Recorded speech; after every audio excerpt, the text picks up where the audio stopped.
O de Ámbar é un dos 10 centros de persoas con diversidade funcional da provincia da Coruña que acolle o Obradoiro Mergullando sen nos mollar, unha experiencia inmersiva que promove a Deputación da Coruña para dar a coñecer a riqueza do medio mariño a través da realidade virtual.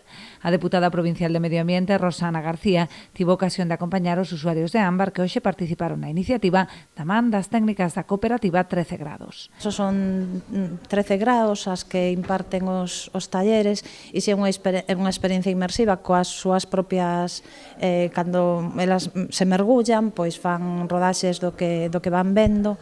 E, bueno, pois hai desde eso, pois peixes e a vegetación mariña, pero tamén pois as bateas desde abaixo. A verdade é que, bueno, pois é unha experiencia moi singular e, de feito, bueno, en outros centros onde xa se impartiu, pois, que tamén tuven a sorte, non, de poder acompañalos, e a verdade é que, bueno, pois é moi gratificante porque son cousas que non tes oportunidade de ver de ningún xeito e, bueno, pois máis para persoas que o mellor teñen algún tipo de discapacidade ou mobilidade reducida que teñen máis dificultades para acceder. Entón, bueno, creo que é unha experiencia moi interesante. Dende Ámbar quixeron agradecer á responsable provincial o feito de ter contado coa entidade Barbanza para desenvolver esta iniciativa tan ben acollida polos usuarios. Unha actividade que nos fai moitísima ilusión, ademais de a nós, como organizadores, as persoas usuarias que levan días pois en calquer sitio do centro ou fora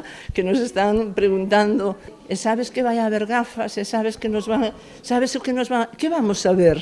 E dixo, o fondo marino, é como é? Dixo, non sei, que eu non, están así con esa ilusión que nos están envolvendo.